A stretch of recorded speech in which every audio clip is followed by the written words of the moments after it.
안녕하세요. 네, 오늘 뭐 다들 점심들 맛있게 드셨는지 모르겠네요. 네, 생각보다 점심이 잘 나와서 이게 왜 입장료가 비싼가 했더니 점심값 때문이었던 것 같기도 하고 그런 것 같습니다. 네, 저는 오늘 SCD 시크릿 레시피라는 제목을 가지고 SCD의 대용량 쿠버네티스 클러스터의 이제 SCD의 튜닝 포인트들과 그다음에 장애 포인트들에 대해서 설명을 드리려고 합니다.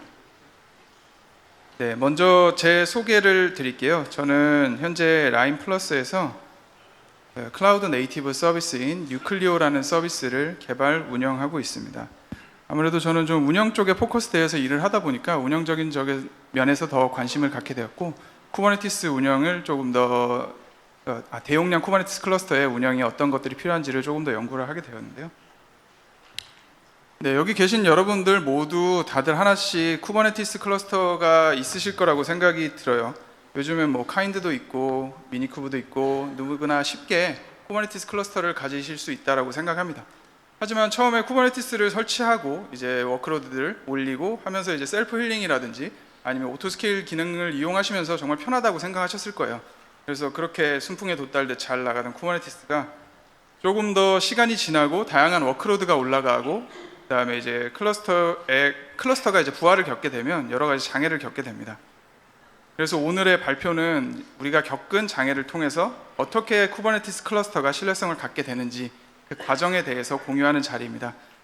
그리고 이제 제가 겪었던 또는 저희 팀이 겪었던 장애를 가지고 이제 여러분들의 클러스터도 미리 대응할 수 있길 바라면서 자리를 마련했습니다. 네, 오늘은 SCD 클러스터에 대해서 얘기해 보려고 해요. 저는 이제 보통 etcd라고 부르는데 이제 여기 그 영미권 친구들은 SCD라고 그러더라고요. 그래서 저도 이제 힙하게 발맞추기 위해서 저도 한번 SCD라고 발음해 보겠습니다. 그래서 첫 번째로 SCD에서 설명하기 위해서 SCD 라프트 컨센서스 알고리즘에 대해서 먼저 설명을 드릴 거고요. 그 다음에 대형 쿠버네티스 클러스터에서 SCD의 장애 포인트와 튜닝 포인트들에 대해서 설명해 보도록 하겠습니다.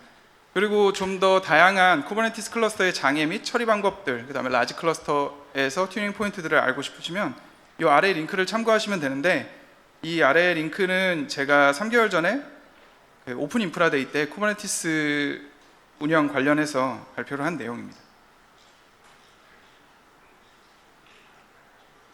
네, 그렇다면 SCD 클러스터란 무엇인가? 그래서 확인을 해보면 SCD는 이제 분산 키 밸류 저장소입니다. 이름의 기원은 이제 유닉스의 이제 SCD 폴더와 그다음에 디스트리뷰트 시스템의 D를 조합해서 만들었다고 해요. 그래서 계속해서 변경이 일어나는 메타데이터의 오더링 및 조정이 필요할 때 사용하는 이제 분산 키 밸류 스토어입니다. 그래서 뭐 큰 장점으로는 데이터의 분산 일관성 유지 및 그다음에 빠른 응답과 높은 처리량을 달성할 수 있는 장점이 있다라고 합니다. 네, 그렇다면 이제 쿠버네티스 클러스터에서 SCD의 역할은 무엇인가? 우선 크게 세 가지인데요. 데이터를 저장하고 조회하고 복제를 합니다. 그 데이터들은 어떤 데이터들이냐면 이제 쿠버네티스 클러스터의 컨피그레이션 인포메이션들, 그 다음에 쿠버네티스 클러스터의 이제 리소스 오브젝트들, 그 다음에 만약에 이제 CNI를 사용하실 경우 CNI 룰들이나 뭐 라우팅 정보들, 그 다음에 여러분들이 뭐 커스텀 컨트롤러를 사용하고 계신다면 이제 유저 디파인 CRD 등이 모두 SCD에 저장됩니다. 그러니까 결국에는 쿠버네티스 클러스터의 모든 정보들이 SCD에 다 저장된다고 보시면 돼요. 네, 그래서 이제 오늘 SCD에 대해서 알기 위해서 조금 더 딥하게까지는 아니지만 가볍게라도 SCD의 동작 방식에 대해서 설명을 먼저 드리고 진행하도록 하겠습니다. 네, 가장 첫 번째로는 라프트 컨센서스 알고리즘과 그 다음에 SCD의 멤버들이 리더를 일렉션 어떻게 할 것인지, 그 다음에 SCD가 자신들한테 들어온 데이터를 어떻게 리플리케이션 하는지에 대해서 설명을 드리도록 하겠습니다. 우선 라프트 컨센서스 알고리즘인데요. SCD는 이제 라프트 컨센서스 알고리즘을 이용해서 데이터의 분산 일관성을 유지하고 있습니다. 이게 어떻게 된 것이냐면 그 분산된 클러스터에서 어떤 액션, 뭐 저장이라든지 변경, 삭제 등의 액션 등이 일어나려면 클러스터를 구성하는 노드 수의 n의 절반의 플러스 1만큼의 쿼럼의 동의가 필요합니다. 쿼럼이면 이제 우리나라 말로 해보면 이제 정족수인데 결국엔 이제 그 과반수라고 생각하시면 조금 더 이해하기 쉬우실 거예요. 그래서 이제 쿼럼만큼의 동의가 없을 경우 어떠한 경우에 어떠한 액션도 일어나지 못합니다. 그래서 이 라프트 컨센서스 알고리즘을 통해서 이렇게 세 가지의 장점을 얻을 수가 있는데요. 이거를 이제 말로만 설명드리면 조금 어려워서 그림을 통해서 좀 설명드리도록 하겠습니다. 그래서 데이터를 저장하고 그것의 일관성을 유지하는 것이 이제 분산 시스템에서 가장 중요한 일인데, LCD는 그 랍터 컨센서스 알고리즘을 해서 그 데이터의 일관성을 유지합니다. 그래서 이런 식으로 클라이언트가 리더에게 어떤 액션, 지금은 이제 저장 키 밸류를 저장하는 액션인데요. 그 액션을 리더에게 요청을 하면 리더는 이제 그 액션을 클라이언트들에게 멤버들에게 모두 전달을 합니다. 그래서 이런 식으로 이제 좀 의인화해서 그룹 채팅을 하나 열어서 팔로워들한테 어떤 데이터가 들어왔고 그 데이터를 저장할 것이며 나는 이미 저장했으니 니네들도 저장하고 응답을 줘 라고 해서 그 응답이 지금 n의 노드가 3개니까 컬럼이 두 개거든요. 그래서 그 2개만큼 응답이 되면 바로 클라이언트에게 너의 데이터가 저장됐다고 알려주게 됩니다. 그러면 이제 데이터가 잘 저장이 된 거죠. 그래서 라프트 컨센서스 알고리즘을 이용해서 이제 이렇게 분산 일관성도 유지할 수 있고 빠르게 그 종족수만 만족하면 바로 클라이언트에게 알려주다 보니까 빠른 응답성을 얻을 수 있는 것이죠. 네, 그리고 두 번째로 리더 일렉션입니다. 리더 일렉션 또한 라프트 컨센서스 알고리즘과 라프트 컨센서스 알고리즘을 이용해서 합니다.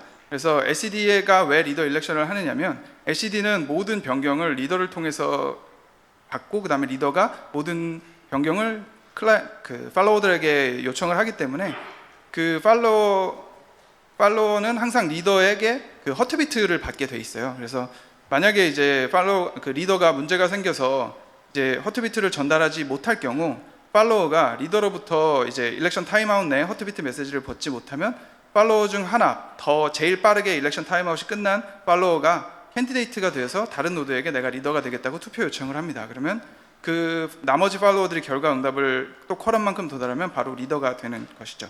이 부분도 그림을 통해서 좀 설명을 드리면 이런 식으로 이제 리더는 계속 주기적으로 자신의 데이터와 변경을 함께 팔로워들에게 허트비트를 보냅니다. 그러다가 이제 현재 리더가 문제가 있어서 이제 허트비트를 못 보내게 될 경우 해당 팔로워 하나가 이제 캔디데이트가 되게 되는 거죠. 그래서 캔디데이트가 돼서 다른 팔로워들에게 내가 이제 리더가 되겠다라는 투표를 보내게 되고 그 투표를 응답을 받게 되면 이런 식으로 캔디데이트가 리더가 돼서 다시 한번 동작을 하게 됩니다. 네, 여기까지 리더 일렉션이고요. 그 리더 일렉션을 할 때마다 그 라프트 텀이라는 게 있는데 그 라프트 텀이 하나씩 올라가게 돼요. 그래서 그걸 통해서 내가 이 라프트 텀이 올라감으로써 이제 얼마만큼 리더 일렉션이 자주 빈번하게 발생하고 있는지를 확인하실 수도 있습니다. 네, 그리고 세 번째는 그 분산된 노드들의 이제 데이터 정합성을 맞추기 위해서 데이터를 SCD는 로그에 담아서 복제를 하는데요. 그 복제한 것을 리더가 이제 클라이언트로부터 받은 변경 사항들을 모두 이제 월 로그에다가 쌓아놓고 그 로그를 이제 로그 안에 이제 항목으로 추가를 하고 그다음에 그 추가된 엔트리를 멤버들에게 어펜드 해달라고 요청을 합니다. 그리고 이것이 복제이고 요청을 한 다음에 팔로워가 그것들을 다 작성을 하고 다시 리더에게 응답을 보내면 그 응답이 컬럼만큼 도달할 때 이제 그 해당 데이터는 복제가 완료된 것이며 커밋 됐다라고 합니다. 이것도 그림을 통해서 설명드리면 이거는 이제 아까 처음 설명드렸던 그림이랑 동일한데요. 이런 식으로 이제 클라이언트가 요청을 받게 되면 리더는 팔로워들에게 이제 리플리케이션 요청을 하고 그 리플리케이션이 완료되면 응답을 해주고 컬럼만큼 도달하면 클라이언트에게 알려주고 이런 식으로 이런 식으로 이제 데이터의 어떤 액션이나 엔트리들이 이제 복제가 되는 것입니다. 네, 그래서 이제 LCD의 기본적인 동작 방식에 대해서 설명을 드렸어요. 그래서 그렇다면 우리가 LCD 클러스터에 조금 더 관심을 기울여야 하냐가 이제 포인트인데요. 쿠버네티스 클러스터를 처음에 이제 만들고 단순한 워크로드들이 올라갈 때는 크게 문제가 되지 않습니다. 근데 이제 쿠버네티스 클러스터가 점점 커지고 노트가 100개 넘어가기 시작하면서 이제 다양한 워크로드가 올라가게 되고 그다음에 여러분들이 이제 만든 커스텀 컨트롤러를 올리고 그다음에 그 안에서 이제 다양한 CRD들이 만들어지고 그다음에 빈번한 배포, 또 이제 배포가 자주 일어나잖아요. 빈번한 배포와 오토 스케일 기능 등을 사용하게 되면은 오브젝트들의 변경이 많은데 그렇게 되면 이제 SD 클러스터에 부하가 발생이 돼요. 그렇다면 이제 라지 클러스터로 가다 보면 당연히 이제 SD의 튜닝 포인트가 필요하게 됩니다. 그리고 워닝 메시지도 가끔씩 보실 수 있고요. 그래서 저희는 SD에 대해서 조금 더 관심을 갖게 됐죠. 그래서 이제 다음부터는 이제 대용량 쿠버네티스 클러스터 운영 시 겪게 되는 SD의 장애와 대처 방안에 대해서 설명해 보겠습니다. 크게 이제 장애 포인트와 튜닝 포인트들에 대해서 정리를 해봤어요. 첫 번째 장애 포인트입니다. 네, 어느 순간 잘 동작하던 쿠버네티스 클러스터가 이제 아래 메시지와 함께 에러가 발생하기 시작합니다. 이 내용들은 이제 SED 서버 MVC 데이터베이스 스페이스 exceeded라는 에러 메시지와 함께 쿠버네티스 kubectl이나 또는 이제 API 서버를 요청하는 콜에 계속 에러 메시지들이 찍히기 시작해요. 그래서 증상은 보통 이 메시지가 뜨게 되면 SED 클러스터가 리드 온리가 됩니다. 그래서 리드 온리가 돼서 쿠버네티스 오브젝트들의 변경, 생성 등이 이제 불가능해져요. 그래서 조금 더 저희가 그때 장애를 겪었을 때는 좀 다양한 이슈가 있었는데 그 원인을 찾아보니까 SED는 이제 키 스페이스에 키와 밸류를 저장하는데 그것과 함께 이제 변경 사항인 리비전 히스토리를 함께 저장합니다. 그렇게 되다 보니까 이제 저희는 되게 사용량이 높았어요. 커스텀 컨트롤러들이 많았고 실제로 빌드하는 횟수, 릴리즈 횟수 이런 것들도 모두 다 CRD로 저장을 했었는데 그러다 보니까 이제 디플로이먼트나 CRD들이 많아지고 빈번하게 변경이 되고 그다음에 히스토리가 그렇게 돼서 이제 계속 리비전 히스토리가 늘어나게 됐던 거죠. 그로 인해서 이제 SED는 이제 백엔드 DB 사이즈가 디폴트가 2기가인데 그거를 이제 모두 사용하게 되어서 멤버 노드 중에 몇 대들이 이제 알람 이제 내가 DB 사이즈를 모두 풀로 채웠다라는 알람이 켜지게 되고 이제 라프트 컨센서스가 깨지게 됐던 것이죠. 그래서 이제 성능 저함이 저장 공간 고갈을 피하기 위해서 주기적인 컴팩션과 디프래그먼트가 필요합니다. 근데 이제 쿠버네티스 좀 많이 다뤄보신 분들은 조금 의아하실 거예요, 이 부분이. 왜 그러냐면 컴팩션 같은 경우는 쿠브 API 서버에서 디폴트로 5분마다 동작을 합니다. 문제없이 잘 동작을 하고 있어요. 컴팩션은 그러다 보니까 데이터는 이제 컴팩팅이 계속 되고 있는데 저희 같은 경우는 갑자기 그 컴팩션이 일어난 주기 5분 사이에 그 빌드 로그가 갑자기 증가하면서 키 밸류 스토어를 모두 꽉 다 채우게 됐던 것이었죠. 그래서 이제 이렇게 컴팩션이 일어나는 것보다 더 많이 DB 사이즈가 풀로 차게 되면은 디프래그먼트가 필요합니다. 그래서 왜 디프래그먼트가 필요하냐면 이제 SED도 DB다 보니까 이게 사이즈가 늘어나다 보면은 그 테이블 하이 워터마크 찍히듯이 그 DB 사이즈에도 하이 워터마크가 찍혀요. 그래서 그 하이 워터마크가 2기가까지 풀로 차면 알람이 켜지게 되고 그렇게 되면 라프트 컨센서스가 안 되기 때문에 이것을 위해서 이제 디프래그먼트를 하는 거죠. 그래서 컴팩션과 디프래그먼트를 한 다음에 실제로 그 알람이 켜진 노드에 디스 알람까지 하셔야 정상적으로 돌아옵니다. 그래서 이제 뒤에서 이제 튜닝 포인트에서도 좀 나오지만 사용량이 많으면 SED 백엔드 사이즈를 조정하시는 것이 좋습니다. 그 부분은 이제 뒤에서 설명을 드리도록 하겠습니다.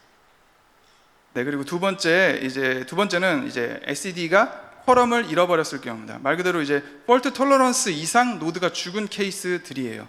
실제로 제가 이 일을 한 번도 겪어보지는 못했어요. 근데 아무래도 이런 일이 분명히 일어날 거라고 생각을 해서 이제 저희는 계속 뭔가 트레이닝 같은 걸 해서 하다가 이제 좀 특이한 케이스가 한 2개 정도 있어서 공유 드리려고 이 부분을 넣었는데요.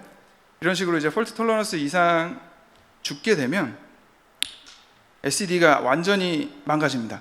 그래서 SED가 페일이 돼요. 그래서 kubectl로도 조회가 안 되고 API에서도 계속 SED가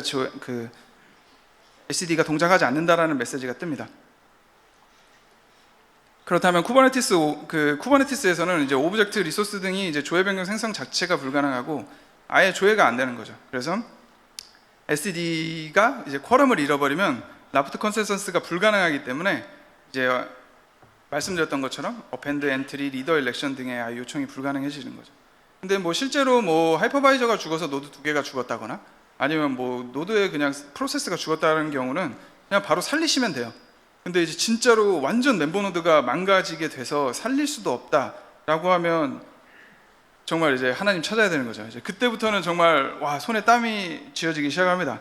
그래서 이제 이랬을 때에 복구하는 방법은 크게 2가지가 있는데 하나는 SED 보통 이제 다들 SED 오퍼레이터를 쓰시기 때문에 그 백업은 다들 하실 거예요. 그래서 SED 백업 파일을 한 대의 노드에 있는 곳으로 살려서 그것을 이제 SED-ctl 리스토어 명령을 이용해서 한 대 노드를 먼저 살린 다음에 신규 노드를 만들어서 다시 클러스터를 구성하는 방법이 하나 있습니다. 이 내용은 밑에 있는 내용은 그 방법 중에 하나인데요. 이때도 조금 주의를 하셔야 되는 게 실제로 CNI는 V3를 이용해서 저장하지 않는 케이스가 많아요. 제가 이용한 플라넬이나 칼리코 등은 보통 V2로 많이 저장이 돼서 이때 단순히 그냥 V3만 백업을 리스토어를 해서 올리시면 V2의 키들이 살아나지 못합니다. 그래서 V2도 따로 백업 하시는 거를 같이 데이터 영역에다 넣어 주시고 올리셔야 돼요. 그때 이 부분이 포인트였던 것 같고요. 그다음에 두 번째로 SED가 이제 안전히 저희가 백업한 것도 없다. 그럴 경우에는 이제 노드 한 대에 이제 데이터가 있기 때문에 그 데이터를 통해서 살리시면 됩니다. 근데 단순히 그냥 올리게 되면 문제가 되는 게 이게 쿼럼이 그 멤버의 정보도 모두 저장이 되어 있기 때문에 한 대를 올렸을 때 나머지 두 대가 안 올라오면 동작을 하지 않아요. 그래서 올릴 때 아예 이 포스트 뉴 클러스터라는 옵션을 줘서 이제 멤버 노드가 하나인 클러스터를 하나를 올리신 다음에 또다시 이제 노드를 새롭게 구성해서 멤버 애드 하는 형식으로 붙이셔야 합니다. 그 멤버 애드 할 때도 그 멤버 애드를 두 개를 뭐 동시에 하신다라고 하면 안 돼요. 멤버 애드가 되는 순간에 바로 그 멤버를 이용해서 라프트 컨센서스가 이루어지기 때문에 멤버 애드가 된 다음에 멤버가 올라오고 그 멤버가 둘 다 살아나왔을 때 또 새로운 세 번째 노드를 올리셔야 합니다. 네, 그리고 세 번째는 그 라프트 텀이 계속해서 증가하고 이제 SDD의 응답이 느려지고 엔드포인트 스테이터스에 라프트 텀이 계속 증가하게 되는 케이스입니다. 이런 케이스는 결국에는 아까 보여드렸던 동작 방식 중에 하나인 일렉션이 계속 일어나고 있는 거예요. 그래서 리더가 계속 바뀌고 있는 건데 보통 이런 케이스의 증상을 확인해 보면 이제 SDD가 레이턴시가 굉장히 올라가고 쿠버네티스 클러스터에 이제 리소스를 뭐 조회하거나 생성하거나 이런 것들이 느려집니다. 그래서 이제 원인을 확인을 해 보면 크게 두 가지 정도인데요. 이제 SDD가 아무래도 조금 클러스터 구성이 돼야 되고 장애 폴트 톨러런스 하게 있어야 되니까 뭐 SED 멤버 중에 뭐 5대를 만약에 두셨으면 2대는 뭐 다른 네트워크에 두시거나 뭐 이런 케이스가 있고요. 또는 이제 뭐 SED가 허트비트를 날리기 위해서 리더는 항상 자신의 데이터 월 로그를 그 읽어서 이제 허트비트를 보내는데 그 읽을 때 데이터 I/O가 느려서 이제 엔트리 리드가 성능이 느릴 경우가 크게 두 가지예요. 그래서 이때는 그 로그를 보시고 실제로 SED의 로그에 그런 형식의 이제 허트비트가 계속 안 오고 있다라는 워닝 로우가 떨어지거든요. 그럴 때는 이제 주어진 허트비트 인터벌 내에 허트비트가 안 오고 일렉션 타임아웃이 지나게 돼서 계속 리더 선출이 일어나고 있는 거죠. 그래서 이 증상을 좀 완화시키기 위해서 보통 이제 디스크를 SSD로 바꾸면 편안해져요. 이게 이제 만사가 해결됩니다. 역시 하드웨어가 짱이죠. 네, 그래서 SSD로 바꾸면 편안해지지만 이게 뭐 근본적인 해결책은 아니기 때문에 SSD에도 이제 허트비트 인터벌과 일렉션 타임아웃이라는 옵션이 있습니다. 그래서 이 해당 값을 조정하시면 돼요. 이 두 가지 값은 이제 CoreOS 사이트에 보시면은 가이드가 나와 있는데 허트비트 인터벌 같은 경우는 이제 멤버들 간에 이제 핑을 이용해서 라운드 트립 타임을 가지고 이제 평균의 맥스를 이용하라고 하고요. 보통 일렉션 타임아웃 같은 경우는 그 허트비트의 10배 정도를 가이드를 하고 있더라고요. 그래서 실제로는 이제 이때 당시에는 그 네트워크보다는 디스크 I/O가 문제였어서 이런 식으로 이제 500ms, 뭐 5000ms 정도로 조정하고 올리게 돼서 이런 이제 라프트 텀이 올라가는 거를 막을 수 있었죠. 네. 다음은 이제 튜닝 포인트들에 대해서 조금 더 설명을 드리도록 하겠습니다. 아까 말씀드렸던 것처럼 자신의 쿠버네티스 클러스터가 그 SED, 그러니까 메타데이터 사용량들이 좀 많다 싶으시면 아예 백엔드 사이즈를 올리시는 게 마음이 편합니다. 기본적으로 디폴트 2기가예요. 왜냐하면 기본적으로 SED는 키밸류 스토어다 보니까 사이즈를 그렇게 크게 잡지 않습니다. 실제로 SED에 리퀘스트를 날릴 때 리퀘스트도 맥스가 있어요. 1.5메가 정도 될 거예요. 근데 그것도 이제 뭐 진짜 필요하시다면 그것도 좀 올리실 수 있고요. 그 옵션도 있으니까. 근데 이제 백엔드 사이즈만 올리려면 SED 쿼터 백엔드 바이트를 이용해서 저희는 한 4기가 정도를 쓰고 있는데 아직까지는 아무 탈 없이 동작하는 것 같습니다. 그래서 이 방법이 하나 있고요. 그 다음에 SED의 부하를 최대한 좀 줄이고 싶으시다 하시면 이제 아무래도 개발자들이 막 다양한 워크로드를 자기 맘대로 올리기 때문에 그 히스토리성 데이터들이 관리가 잘 안 돼요. 보통 이제 디플로이먼트를 이용하시면 이전 버전 리플리카 셋들이 많고요. 그 다음에 잡이나 크론탭 같은 걸 이용하시면 실패할 경우는 계속 또 이게 시도를 하기 때문에 그런 것들의 리미트도 줘야 되고, 헬름 같은 경우는 리비전 히스토리들이 낮기 때문에 그 헬름 이닛 할 때 리비전 히스토리도 좀 제한을 두셔야 합니다. 그래서 이런 식으로 이제 뭐 스펙의 디플로이먼트 같은 경우는 스펙의 리비전 히스토리 리미트를 조정을 하시면 되고, 배치 잡 같은 경우는 액티브 데드라인 세컨드, 뭐 백오프 리미트 같은 경우는 실패할 경우 이제 맥스 2 이상은 절대로 백오프 안 되게끔 주는 옵션이고요. 그 다음에 크론 잡 같은 경우는 석세스풀 잡 히스토리 리밋, 페일드 잡 히스토리 리밋 같은 걸로 조정을 하실 수 있습니다. 그 옆에는 이제 저희가 하고 있는 설정들인데요. 네, 그런 식으로 그 다음에 마지막으로는 헬름 이닛 하실 때 히스토리 맥스 값 같은 걸 주시면 이제 히스토리가 항상 관리되기 때문에 SSD가 조금 더 프레시한 상태로 운영이 할 수 있죠. 네, 그리고 이제 마지막은 그 모니터링인데요. 모니터링은 저희도 기본적으로 프로메테우스를 이용하고 있습니다. 프로메테우스를 이용하다 보면 뭐 만사가 다 해결되기 때문에 큰 문제 없이 잘 편하게 하실 수 있어요. 그래서 서버 그 prometheus.yaml에 이제 그 스크랩 컨피그에 그냥 SCD를 등록하시고 그다음에 SCD의 엔드포인트를 등록하게 되면 이런 식으로 뭐 MVCC 데이터베이스 사이즈, 그다음에 키의 개수들, 그다음에 뭐 파일 싱크하는 것들, 아까 말씀드렸던 것처럼 파일 싱크하는 것들이 다 데이터로 남게 돼 있어요. 그래서 그 데이터를 이용해서 이제 쿼리를 조회하셔서 뭔가 알러팅을 거실 수도 있고요. 그다음에 이런 식으로 그래파나를 이용해서 이제 그래프를 만들어서 뭐 모니터링 하실 수도 있는 구조입니다. 그래서 좀 편안하게 SCD를 관리하실 수가 있습니다. 네, 그래서 좀 세션이 좀 20분 안에 타이트하게 발표를 하다 보니까 조금 놓친 부분도 있고 제가 빠르게 설명해서 좀 이해가 안 되실 부분이 있을 수도 있을 것 같아서 Q&A를 한 세 분 정도 받도록 해보겠습니다.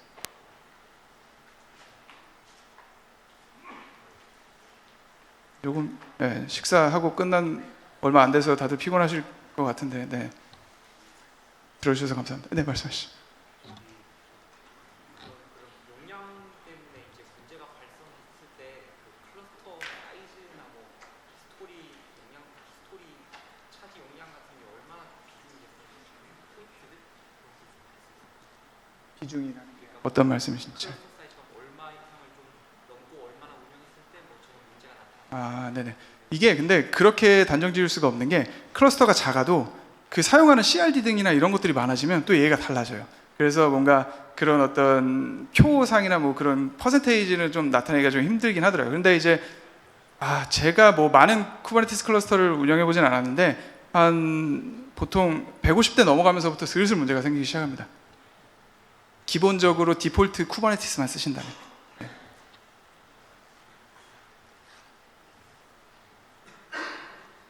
네, 다들 피곤하시죠? 이해합니다. 예. 밥을 저도 많이 먹어가지고. 네, 그러면은 없으신 것 같네요. 그러면은 네, 졸리신데 끝까지 발표 들어주셔서 감사하고요. 네, 끝까지 재미있는 뭐 서울 포럼 되시길 바랍니다. 감사합니다.